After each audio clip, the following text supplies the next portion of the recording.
Hola chicos, vamos a realizar un nuevo intento de comunicarnos. Eh, esta mañana les cuento algo, como ya me conocen, les cuento que hice toda la presentación con toda la payasada, la misma que estoy haciendo ahora, y cuando me fui a querer ver si estaba el video, resulta que solamente me filmó a mí, y nada de PowerPoint ni nada de lo que les había agregado. Entonces, chicos, ustedes ya me conocen, saben quién soy. Entonces, saben también, creo, que esta es la última corte que van a tener el... Espérenme, saco los payasadas. Es la última corte que va a tener el eh, procedimientos técnicos dividido en dos. O sea, procedimientos técnicos uno y procedimientos técnicos 2.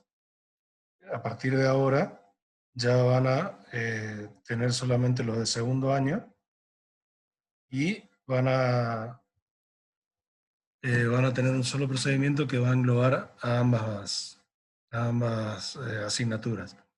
Por lo tanto, tiene el privilegio de ser la última de procedimientos técnicos. Entonces, chicos, eh, ¿se acuerdan que la parte que vieron incluía algunas de las determinaciones que se utilizan en un laboratorio de bioquímica? Por lo tanto, ahora vamos a ver eh, la otra parte que no vieron ustedes, ¿sí? Vamos a tener una carga horaria de 6 horas semanales. Las áreas de estudiar van a ser inmunología, serología, parasitología y microbiología. Para eso les dejo ahí el programa para que ustedes vean y van a ver que de entrada vamos a hacer como un repaso de inmunología. ¿Para qué? Para poder pasar al tema 2 con los métodos inmunoanalíticos.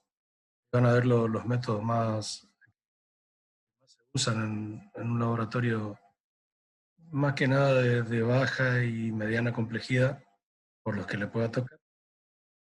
Las aglutinaciones, precipitación y floculación, que van a ser el pan nuestro de cada día cuando ustedes se reciban, si trabajan en un laboratorio bioquímico de rutina, ¿sí? Eh, y mucho más si se dedican a la parte inmunológica. Eh, como les decía, tema, vamos a ver aglutinación, precipitación, floculación, las técnicas más utilizadas, el PISA también, un tipo de análisis que se utiliza muchísimo. También vamos a ver inmunofluorescencia y un poco de serología para ver para qué se utilizan estos estudios. Después, en la segunda parte de la materia, lo que vamos a tratar de ver es un poquito de parasitología, un repaso, que creo que ustedes ya están dando ahora con el profe Melana. Después vamos a ver un poco de las técnicas que se utilizan, ¿sí? Y después que se utiliza en parasitología. Chicos, van a sentir mucho ruido acá en mi casa, porque tengo 3 perros, una gata y mi señora que por ahí entra y sale. Así que disculpen si por ahí se mezclan algunos sonidos que no tendrían que estar. Entonces, como dijimos, las técnicas utilizadas en parasitología. Después, ¿y esto por qué no me responde? Ahí está. Los procedimientos que más se utilizan y una última parte de microbiología, donde vamos a ver sobre todo lo concerniente a la toma de muestras, al manejo de las muestras bacteriológicas, centrado no más que nada en el transporte, la conservación, y también, más que nada, en la parte bacteriológica, en el hemocultivo, en urocultivo y, si podemos, un poco de coprocultivo. También en la parte micológica, ¿sí? La toma de muestras, las técnicas utilizadas, y la parte virológica, que justamente es la que ahora está en boga. ¿Sí? Entonces, eh, ¿qué vamos a ver ahí? Vamos a ver la clasificación de microorganismos patógenos, vamos a ver una parte también del COVID.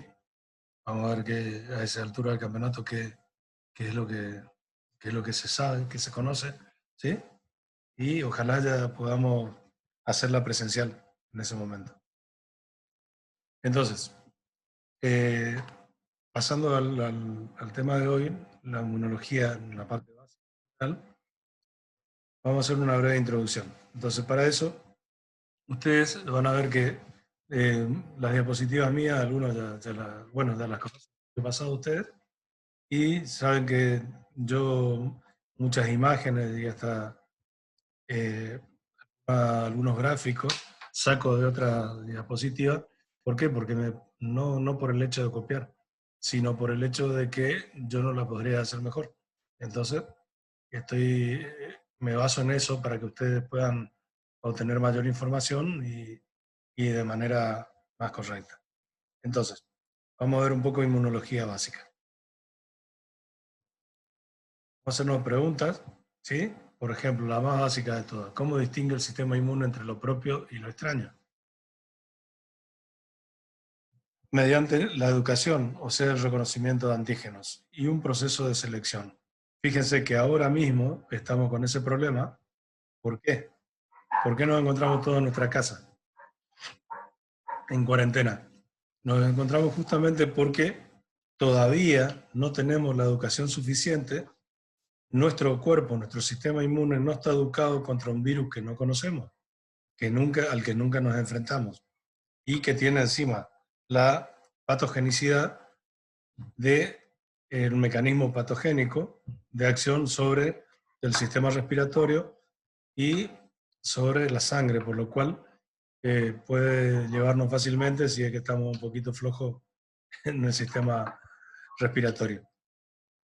Entonces, ¿en qué consiste la educación? Consiste en un reconocimiento de antígenos y un proceso de selección de antígenos y también un proceso de selección de células que van a hacer que me permiten, mejor dicho, que me van a hacer que yo pueda obtener un sistema de citotoxicidad contra ese mecanismo, ese microorganismo o virus patógeno, y a su vez pueda guardar memoria. ¿Para qué? Para que cuando ingrese nuevamente yo pueda reconocerlo y entonces evito todo el despliegue de la batería del sistema inmune y directamente lo elimina y termina el partido. Entonces, siguiente pregunta. ¿A dónde ocurre? En realidad, depende de dónde ingrese, ¿sí? Las encargadas son unas células presentadoras, se llaman células presentadoras de antígenos generalmente, o básicamente son los macrófagos, ¿sí? Y estas, ¿qué van a hacer? Le van a presentar a otras células, que son las células T. Estas, ¿en dónde se enfrentan a la célula presentadora de antígeno? En el timo, básicamente, y en los ganglios linfáticos. Y las células B se seleccionan, ¿por qué? Porque la información le llega a la médula ósea y a partir de ahí se produce una clonación de células que van a producir anticuerpos específicos contra un solo antígeno. ¿Estamos? Ustedes disculpen si por ahí estoy un poco balbuceante, pero es porque no estoy acostumbrado a hacer este tipo de clases. Creo que para octubre, noviembre, por ahí ya voy a estar acostumbrado. A ver, ¿qué es lo que aprenden en dichos órganos? Aprenden a diferenciar qué es propio y qué es no propio, ¿sí? Básicamente. Entonces, ¿qué es lo que van a hacer? Van a hacer que si reconocen un antígeno, porque nosotros en nuestras células tenemos también antígenos, reconoce que es lo propio, entonces el sistema no ataca a esas células, ¿sí? Sin embargo, cuando detecta que es no propio, por un mecanismo de presentación, empieza a disparar todo el sistema inmune y entonces, ¿en qué se basa? En que tiene la capacidad de diferenciar lo que es propio de lo extraño y dentro de lo propio lo que está bien y lo que está anómalo, ¿sí? Entonces lo que está bien, lógicamente, continúa su camino, deja crecer y lo que no, trata de abortar. ¿Y esto para qué sirve? Esta información sirve para eliminar ¿qué? Las células inútiles o potencialmente autodestructivas y que las células útiles se multipliquen, justamente lo que le estaba diciendo. ¿Cómo ocurre? Existen dos tipos de selección, una selección negativa y una selección positiva, ¿sí? Esto ocurre en diferentes etapas del desarrollo y consiste en la capacidad que tiene un linfocito de unirse a ¿qué? A un autoantígeno, ¿sí? ¿Para qué? Para que la selección sea negativa o que se una y sea necesaria para que se produzca una selección positiva. ¿Qué significa esto? Que si el antígeno, el autoantígeno, está expuesto, ¿sí? ¿Qué es lo que va a hacer? No se va a producir un linaje de células B capaces de poder destruir a ese antígeno, por lo tanto estamos hablando de una selección negativa, o la otra es que se produzca el autoantígeno, se exponga y puede hacer una selección positiva y el mismo cuerpo, por un mecanismo anómalo, pueda pasar a destruir a nuestras propias células. ¿Sí? Ahora, ¿qué es lo que va a pasar? La siguiente pregunta es cómo es el sistema inmune capaz de reconocer tantos antígenos.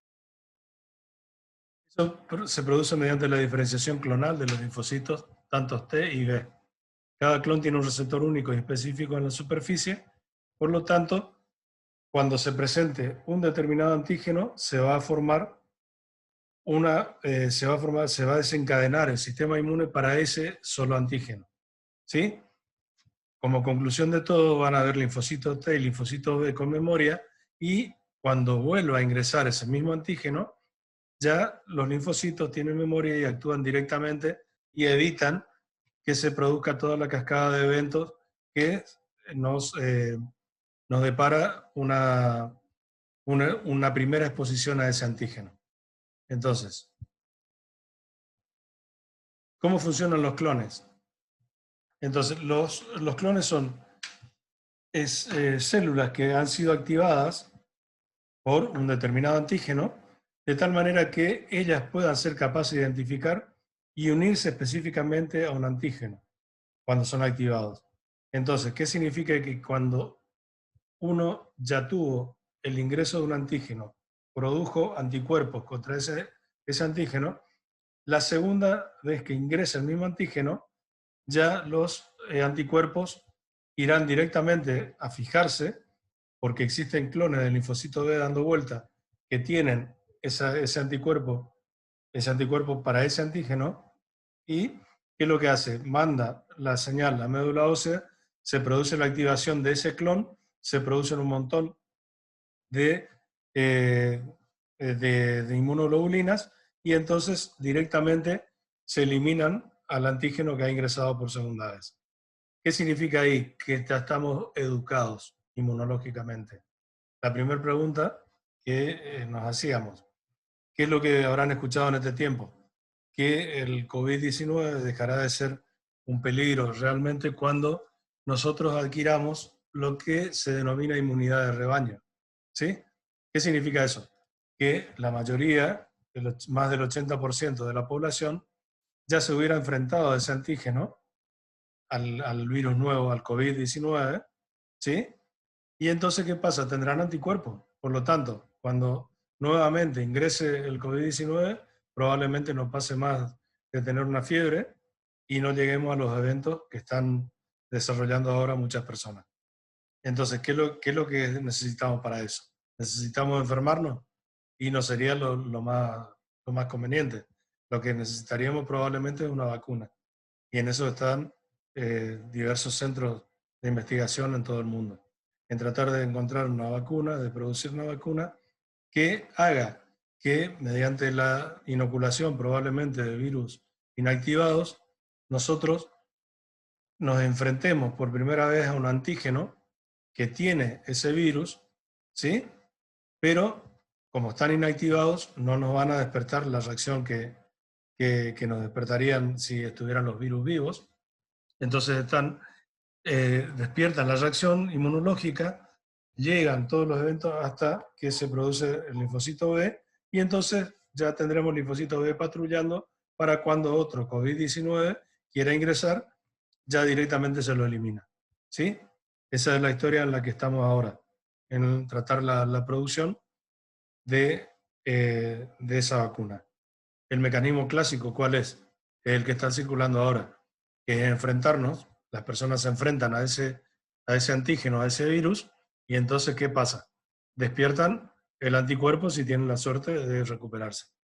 Significa que el que se recuperó es alguien que se educó inmunológicamente para ese virus. ¿Sí? A ver, ¿cuándo se despierta el sistema inmune? Se puede despertar en todo aquello que me represente una, una afectación, una noxa, también se suele decir, o un evento nocivo para mi cuerpo. De tal manera que mi cuerpo, mi sistema inmune, lo reconozca como extraño. ¿Sí? Entonces empieza a producirse una reacción en respuesta al ingreso de esos antígenos a los que considera nuevos. ¿Cuáles pueden ser? Pueden ser injertos, ¿sí? Pueden ser heridas o infecciones oportunistas, también pueden ser parásitos o procesos neoplásicos, ¿sí? Tanto en injertos, heridas o infecciones oportunistas y parasitismo, estamos hablando de probablemente de una infección o un ataque por microorganismos externos. Mientras que en una neoplasia, nosotros estamos hablando de un mecanismo de una respuesta inmunológica contra antígenos propios. ¿Sí? Entonces, ¿qué es lo que va a pasar ahí? Son antígenos propios que, mejor dicho, contra células propias, no, perdón, contra células propias. De tal manera que células que no, eran normales expresan otro tipo de antígenos, ¿sí? El sistema inmune no puede con ellos y entonces esas células empiezan a involucrar la maquinaria de todas las células del órgano para producir un tumor. ¿Sí? Entonces, también tenemos el caso de las virosis, que es lo que estábamos comentando recién. Para ver los elementos y ir entrando un poco en tema, los elementos básicos del sistema inmune. Tenemos elementos no específicos y elementos específicos.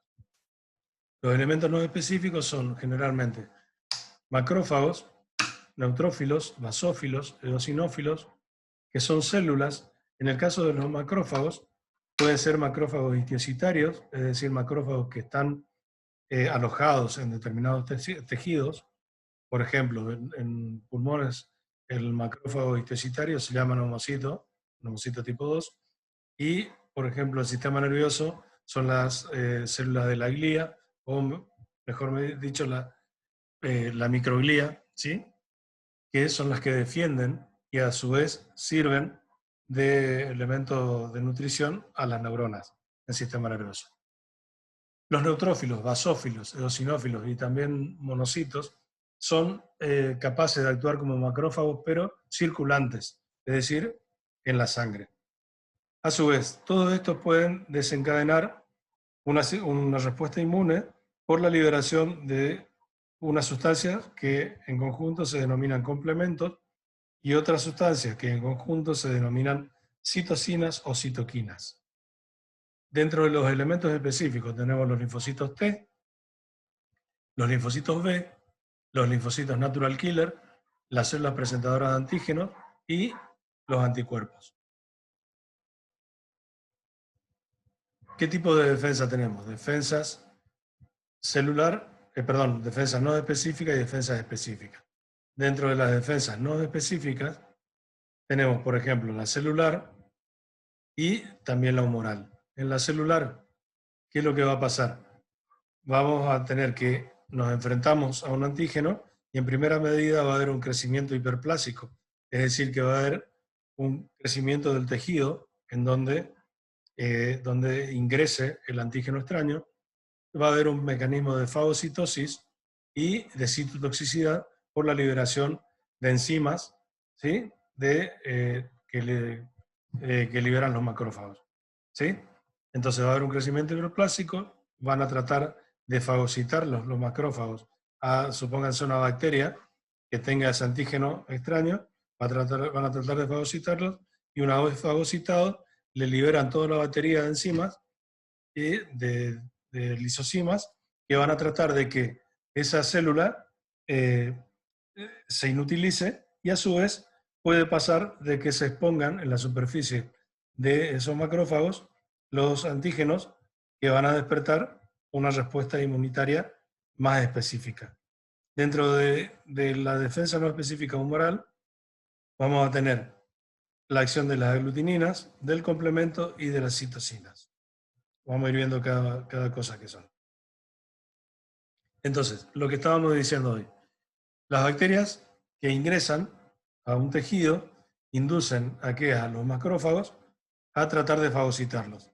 A su vez, estos van a liberar citoquinas que van a hacer que las células endoteliales de los vasos sanguíneos, de los capilares que están cerca de la zona en donde ingresó el antígeno, abran, se separan, creen un espacio, se abran, mejor dicho, creen un espacio suficiente por el cual van a pasar tanto plasma o suero, y también van a pasar proteínas, y van a empezar a pasar los neutrófilos, básicamente por un mecanismo que se llama de diapédesis, es decir, que van a ir estirándose, estirando su citoplasma sin que se rompa, y van a ir pasando pedacito a pedacito hasta llegar al sitio en donde está el antígeno.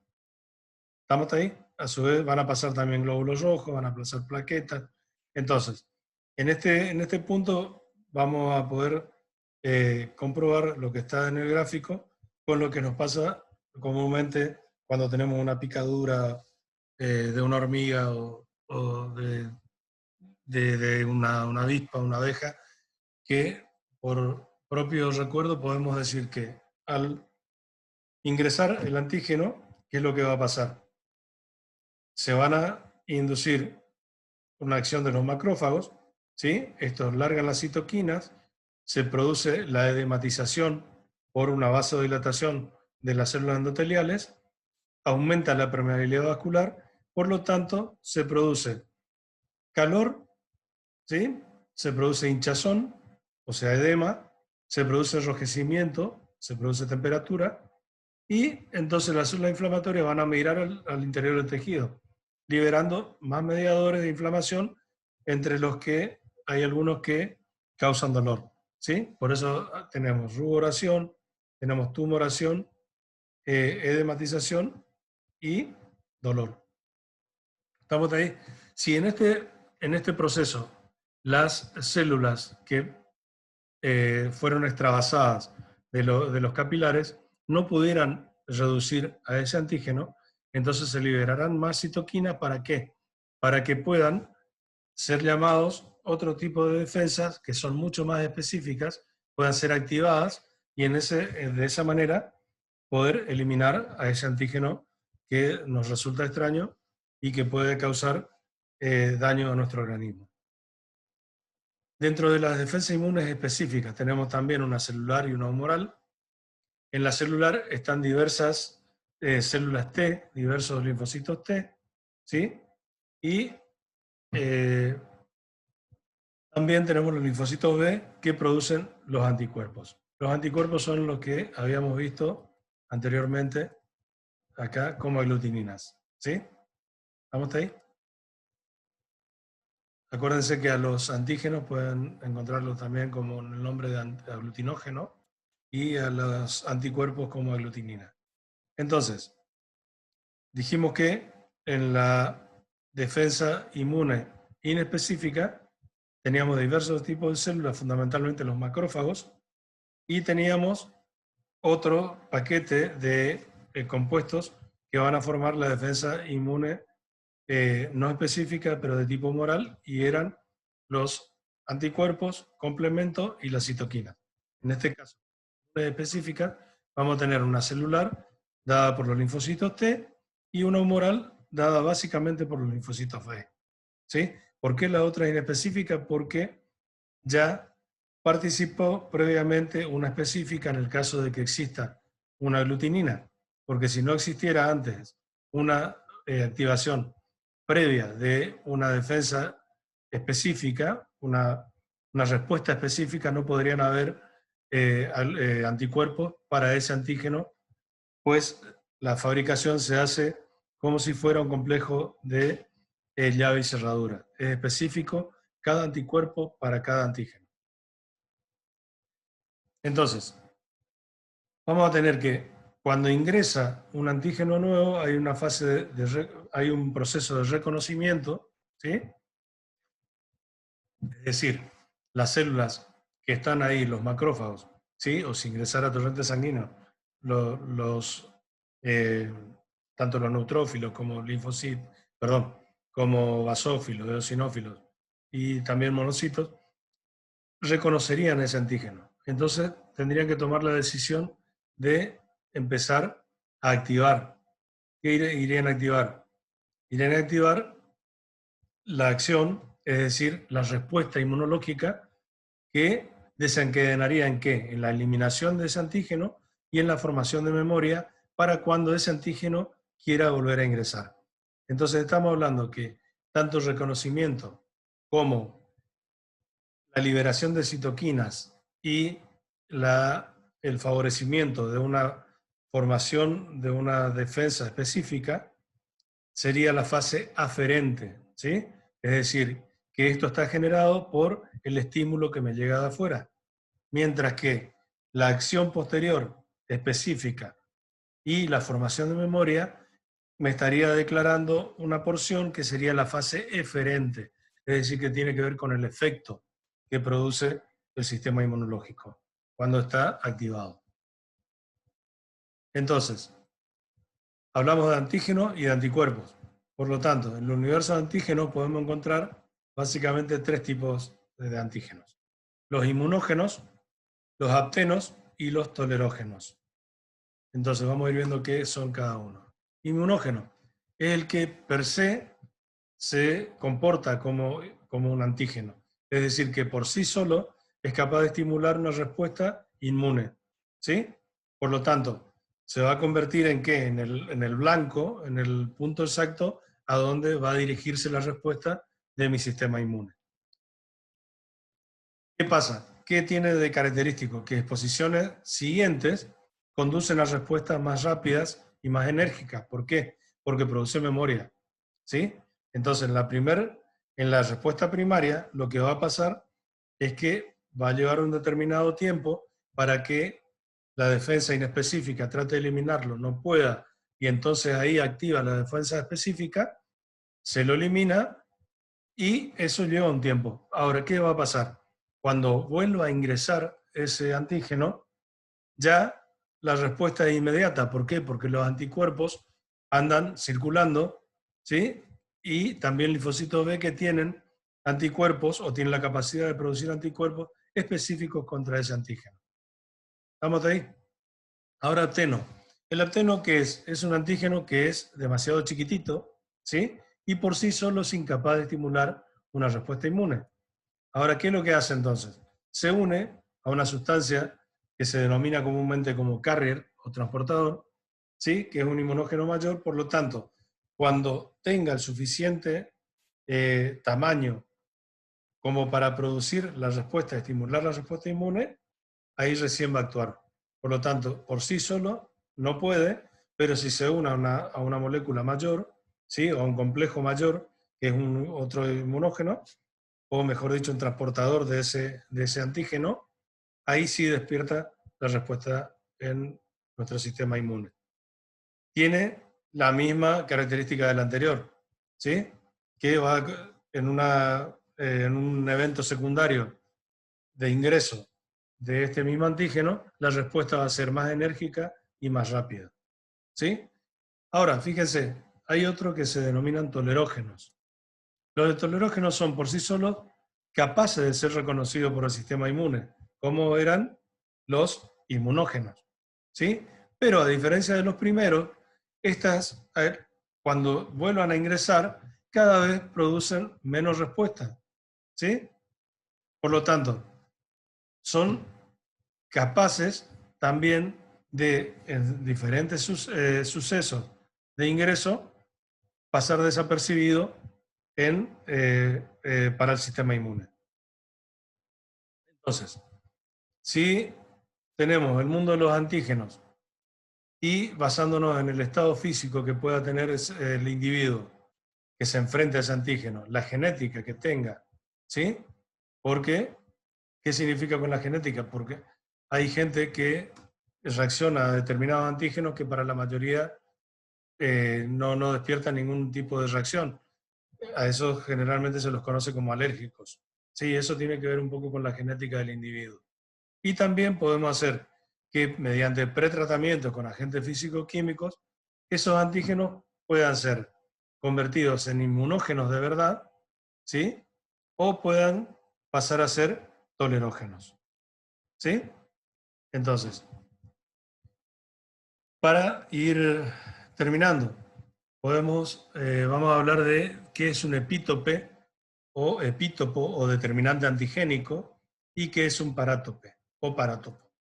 Entonces, el epítope o epítopo es la unidad más pequeña de un antígeno que puede ser identificada por el sistema inmune. Imagínense como que una bacteria que ingresa al organismo, ¿sí?, fuera grande como un ser humano. Sin embargo, el antígeno, la porción más pequeña que es capaz de despertar una respuesta inmune fuera la nariz, ¿sí? Entonces, ¿qué es lo que hacemos con esta analogía? Lo que les quiero decir es que es la unidad más pequeña que no toda esa célula, no toda esa bacteria, todo ese virus o todo ese hongo va a producir una reacción del sistema inmune, sino una porción pequeñita que es la que se denomina epítope o epítopo, ¿sí?, que es la que tiene capacidad antigénica. ¿Qué significa que tenga capacidad antigénica? Que va a ser capaz de despertar una respuesta inmune y que después va a ser capaz de unirse a una porción muy variable o hipervariable de una sustancia que se denominan anticuerpos, ¿sí? El epítope o epítopo se va a unir directamente como llave de cerradura con otra porción del anticuerpo que se llama parátope o parátopo. ¿Estamos? Entonces, no es que toda la bacteria me sirva de antígeno, sino que cuando se enfrenta al macrófago, el macrófago puede ser que libere enzimas que rompan la pared celular, ingresa agua a esa bacteria, se lisa esa bacteria y se exponen determinados antígenos, que pueden ser de superficie, pueden ser de citoplasma de esa bacteria, pero esta después, esas porciones chiquititas van a ser expuestas en la superficie, van a ser presentadas a los demás componentes del sistema inmune, se van a activar los linfocitos B y los linfocitos B me van a producir anticuerpos que van a ser específicos para actuar con ese pedacito de antígeno, ¿sí?, en forma unívoca, de forma de llave y cerradura. ¿Estamos hasta ahí? Bueno, entonces, hasta acá vamos a llegar hoy y solamente les doy a modo de comentario que existe una respuesta primaria de la que les vengo hablando, que es la de reconocimiento, y una respuesta secundaria que es la de memoria. ¿En qué se diferencia? En que la respuesta primaria lleva un tiempo, ¿sí?, una o varias semanas, incluye una respuesta celular y de anticuerpos, ¿sí? También el anticuerpo predominante que se forma es de tipo IgM, ya vamos a ir viendo los tipos de anticuerpos. Los niveles de anticuerpos después declinan rápidamente y pareciera que desaparecen, pero en una respuesta secundaria estarían esos anticuerpos que se hubieran formado, ¿sí?, principalmente van a ser de tipo IgG, y van a hacer que la respuesta celular y de anticuerpos también sean mucho más rápidas, ¿sí? Estos isotipos o formas de anticuerpos de tipo IgG van a permanecer en alta cantidad por largos periodos, ¿sí? Pero bueno, la diferencia básicamente es que en la primaria hay un reconocimiento, lleva un tiempo de evolución, incluye mayor respuesta celular, el anticuerpo predominante es de tipo IgM, ¿sí? Y después es como si desaparecieran, empiezan a formarse los IgG. Empieza a formarse lo que después será una respuesta secundaria. La respuesta secundaria será cuando ingrese nuevamente este antígeno, se desarrolla mucho más rápido. ¿Por qué? Porque ya tengo anticuerpos preparados. Pero los anticuerpos ya no son IgM, sino son de tipo IgG. Y estos, una vez que se activan, permanecen por un periodo más largo en circulación. Entonces, chicos, les pido mil disculpas por el trabalengua que armo por ahí, pero es que nunca hice clases de este tipo. Así que bueno, nos encontramos el viernes, ¿sí? En la siguiente clase. Ahí se enterarán de lo que viene, los diferentes isotipos y hablaremos un poco más de las respuestas. ¿Sí? Bueno, gente, un gustazo. Que pasen bien. Abrazos.